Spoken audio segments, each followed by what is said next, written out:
Hey, what up, Big Rat? 3-10 back at it. Sorry, I can't talk much. I have a really bad throat. So, just gonna get this over with. So, Raw, pretty impressed. The best announcement, I think, the best move WWE could have ever made, in my opinion. They made Vicky Guerrero the interim general manager. I know a lot of people don't like Vicky Guerrero. They think that if it wasn't for Eddie, she wouldn't even be here. Well, you know what? This makes sense. I'm not saying I like Vicky. I think I like the move. Because now, the storylines between Triple H Orton, the storylines between Edge Cena, and the storylines between HBK Taker, and even tension along Money in the Bank participants can be fought on 2 shows. We'll see Orton go to SmackDown. We'll see Edge go to Raw. We'll see Michaels go to SmackDown. We'll see Taker go to Raw. Cena's already confirmed to go to SmackDown. I think Orton is too. You're going to see a lot of cross-brand stuff, which would have happened if she wasn't general manager. But now that she is, all these events have a form of unity, where she can actually book matches and this and that. Book matches for this. It's going to work. I thought it was a really smart move by the WWE. Ooh, before I get into the rest of Raw, 2 things I want to mention. Sanjay Dutt. Only 1% knows made a video on this. That's Spinnernet. I found out about this Friday or Saturday after I did my Q&A. So, I mean, I was thinking of putting it on the Oscars vid, but the Oscars vid was really a vid to expand to a wider fan base. If all you wrestling fans want to see my Oscar vid, you could have seen it. But I was really looking for, like, you know, wider people who go on YouTube to find Oscar reviews. So I thought it would be a little inappropriate to mention any wrestling or football. So I just wanted to save it for the Raw review, which is why it kind of seems like I'm a little delayed. But no, I knew about it like Friday, Saturday, and I was pissed. You guys know Sanjay Dutt is probably my favorite X Division star in TNA. I don't know if I told you this, in 2004 was when I first saw him. Because I've been watching TNA, but I was watching it on and off. I didn't like the fact that you had to pay $10 to see it every week. That kind of pissed me off. So I wasn't really watching it full time. I was watching it on and off. So I missed a lot of Sanjay. I remember the first time I saw him, it was a 4-way match against, I think, AMW and Christopher Daniels, in which Sanjay Dutt won by doing his, it wasn't a moonsault, it was like a quadruple 450. And then the next week, he was supposed to fight P.D. Williams for the X Division title. This was when P.D. Williams, 5-month reign in 2004, but he lost. And ever since then, I said, this guy is good. And I said he's the best, by far the best X Division wrestler to never win the X Division title. He could fit in the WWE. WWE is interested in him. I found out he could fit in there. Trust me. If Evan Bourne, he can fit perfectly in the WWE, just like Low Key. So I haven't seen Low Key debut yet, but he's supposed to be coming soon. So I'm excited about that. Also for Q&A, I've gotten a lot of repetitive questions. No more. No more asking me who's going to get the biggest push in 2008 and 2009. I said that so many times. And don't ask me to look at your WrestleMania card. SJRXX619, I will look at yours because I was supposed to do it in the last Q&A, but since I had done so many when I saw that question, I forgot to do it. I will do yours. But guys, no more WrestleMania dream cards and no more who's going to get the biggest major push. I want new, innovative questions. Nothing I don't want any personal questions about me because it gets a little weird sometimes. I don't want any questions that have been too repetitive because on some Q&As, I'm saying the same thing over and over. This past Q&A, 3 guys, that's the same question. And I think I can avoid that. Just seriously, just try to think of something new. But please, no more WrestleMania Dream Card. No more, what do you think on the WrestleMania storylines?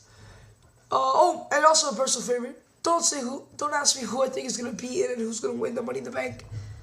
I'll get to it right now, please. I need new questions, guys, because I'm basically saying the same stuff every Q&A. Okay, I was going to say they have great promos. CM Punk is in the Money in the Bank. The Miz and Morrison feud, like I said, they're going to have another thing. Like, I remember Finley beat Bobby Lashley in 2006 to qualify for the Money in the Bank. And I was pissed. I'm like, because I liked Bobby Lashley. I'm like, damn it, Bobby Lashley's not going to be in Money in the Bank. And then Vicky Guerrero had a loser's battle royal for the last spot, where all the guys who didn't win their qualified matches fought in the battle royal, and Bobby Lashley won. So that's what I think is going to happen here. I think that Morrison's going to be in Money in the Bank. I think it's a travesty that I not put him in the Money in the Bank. He's one of my predicted winners. I don't pick Punk to win again. Like I said, I either pick MVP, Evan Bourne if he's in it, or Morrison. Morrison because it could break up the Miz. I talked about this in my ECW review right before the Royal Rumble. I said how when the Morrison pinned Miz on ECW, that they might break up before 2010, my opinion, and that John Morrison deserves his world title push, and I thought the Money in the Bank was a great transition to accomplish everything. So I wouldn't be surprised to see Morrison in the Money in the Bank. I don't know if you guys heard me talk about Santino Marella. He's one of my favorites. He's not that good in the ring, but he's just comically hilarious. When he goes to England, when he goes to Canada, he gets bigger pops than Cena. He is the biggest pop star in England. When he was supposed to defend his title against Regal, you should hear going crazy. He even has to stop during his promo saying, "Thank you." He has to say an insult to the crowd so he can get over heat. Like when Canada kept cheering him, so he had to say, "Don't worry, after all, Cena, you're going to come in second place, because you Canadians come in second place to the US and everything else." And then you know the Europeans, how they suck, how the Italy's the real country, when Europe gave him a big pop. He's one of the most over wrestlers in the foreign countries right now. And that's because he's so damn funny. He loses to Shad in Crime Time for a few seconds. Sean beats JBL, and then calls up fights Sean. Calls up for Sean for next week, which I predicted. God, I hope they just keep Sean out of the way. I don't want Kozlov to be interfered. Then they showed WrestleMania Anniversary. They showed WrestleMania 24, and I'm like, what the hell? So what? Now you have to go back? Are they either ending these WrestleMania Anniversary stuffs, or now are they going in reverse order, which would make no sense? Why not just do it chronologically? At least do all the ones that you plan on doing. Why go back and forth? So I really didn't get that. I predict that Noble's going to the Money in the Bank. I predict it. I don't predict he's going to win, but I predict he's going to be there. His whole thing about if I do this, I'll make it WrestleMania. It's so obvious. He's going to fight one of these big men, and he'll win by a sneak pin or a roll-up, and that's how he gets to the Money in the Bank. I predict it. I guarantee it's going to happen. I don't want to say I guarantee it, because that can cause bad luck, and I really want him to be in it, but I'm pretty sure he is. He's definitely going to be in Mania. I can predict that. Most likely Money in the Bank. That's the perfect role for him. Like I said, he's getting a push with you guys liking it or not. He was supposed to be in ECW, but I guess they dropped that angle. He's getting a push, whether you guys like it or not. He's not stuck in the Cruiserweight division, wrestling on velocity like he used to. He's actually being active on Raw, not on SmackDown, on Raw. So trust me, he's going to go somewhere this year. Steamboat's in the Hall of Fame. I like how he and Jericho, I obviously predicted Jericho coming out. As soon as he said Steamboat's going to talk to the fans, I knew Jericho would come out. And it was great. Jericho did what he posted. The autograph session is true. I have it in Jericho's book. It's funny. They made it seem out to be like inspirational and motivational. In the book, Jericho makes it out to seem like a joke. The autograph session, like he acted like an idiot in front of Steamboat. Steamboat was an idol. He was like a gossipy little girl who was so nervous. Jericho made it sound funny. This made it serious. Still good. I definitely think Jericho might fight Rourke. He even mentioned Rourke losing at the Oscars, which I know you guys saw my video how I was pissed. But then I realized this is good for the Jericho storyline. Because now Jericho could say over and over how Mickey Rourke is a loser and it's not good enough to win the Oscars. I thought, so yeah, there's always an upside in life, especially to that.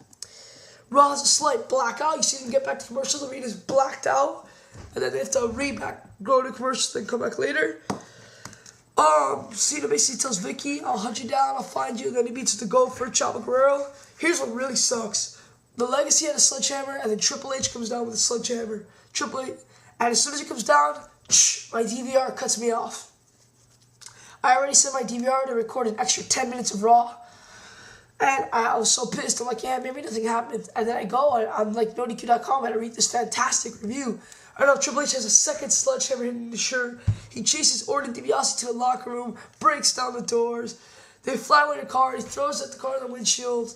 Please, someone put it on YouTube because I haven't seen it yet and I really want to. I'm done for now. Send questions to New York Sports Freak. Watch 28 Killers. 28 Killers, you gotta make more videos. If you want me to plug you, I can. But what am I gonna plug if there's not many videos too that you're making out there? Send questions for me for a Q&A. But once again, please, not so many repetitive questions. I want to cover new ground. I think I'm done for today. I'm Big Rat. 3, 10, out. Peace.